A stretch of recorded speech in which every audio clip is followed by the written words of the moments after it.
Hey guys, I just want to show you something like how I do my sound effects. First I just do this, you see. Like for example, just do that. Mr. Flippy Quip. And just do this and look. See? Now let's do a test animation like this guy.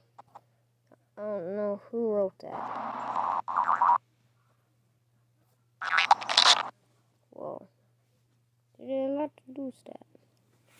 So, let's see. I'm gonna look up like door bell sound for a sample.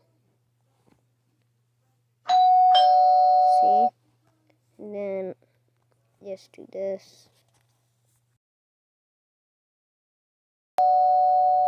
See? Then you can use it in your animation.